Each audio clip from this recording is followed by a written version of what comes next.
Good day guys, Mark here again and welcome back to my channel. If you're new to my channel, you love cars, DIYs, and anything under the sun, please consider subscribing and check out my playlist.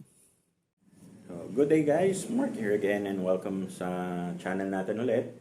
And today, i-review natin is wax naman.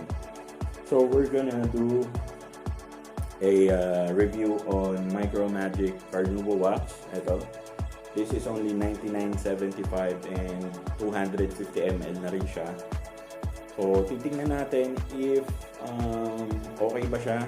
Kasi gagawin natin, apply natin, spray natin ng tubig. Let's see if it can repel yung water. Tingnan natin kung hindi siya maaalis once na pinunasan natin yung tubig na yon. So, ang nakalagay dito, it's a premium liquid wax. Designed to restore the appearance of damaged or dull paintwork. So, titingnan natin kung legit nga ba. Sabi dito, parang showroom shine. Yung sinasabi. Okay? So, first thing na gagawin natin is hatiin natin itong panel na to into two para sa treated and untreated. Okay? Alright guys, so bigyan muna natin ng divider.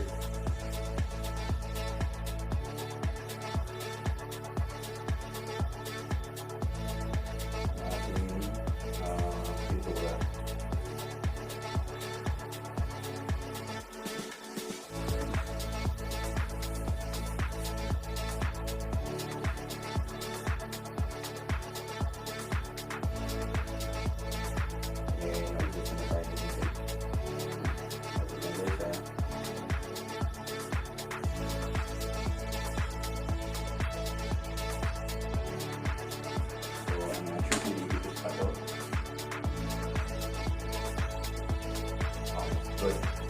So, dito tayo maglalagay ng wax itong area na to. Tignan muna natin.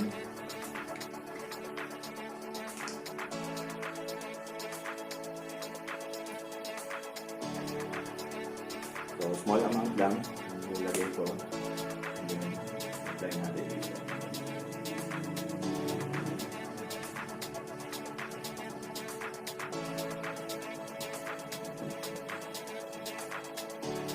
So, makitap talaga yung aking sasakyan today kasi nga nag-car wash ako nung nakaraan.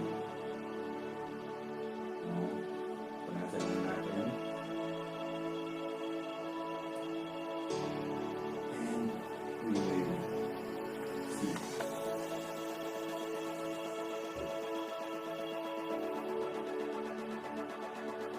So, yung shine, tingnan natin. Pag Carnauba talaga, expect na natin na madulas dapat yan. Wow, nice. So, okay siya, yung feel. Pero, ito yung gusto kong i-test, yung tubig. So, ito, some parts na to, guys, okay yung feel nyo. Nice. Ang dulas. So, isprayan natin yung tubig, guys.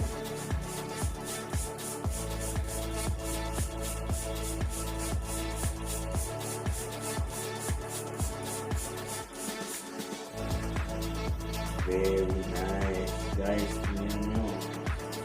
Ngayon, yes, benta natin. Walang natitira. Actually, meron, pero guys, tingnan nyo naman.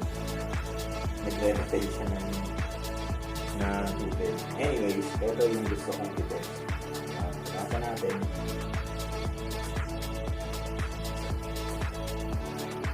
Siguro, gawa tayo ng 2 cycles. Sprayan ulit natin. Nice.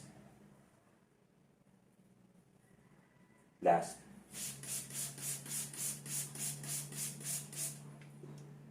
Nice guys. Okay. So hindi guys nagfe-fade yung kanyang tintab. Clearly. Very, very nice. Okay.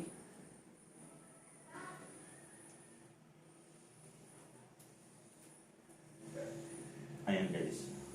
Pinunasan ko lang. Tumawid kasi sa kabila yung yung tubig.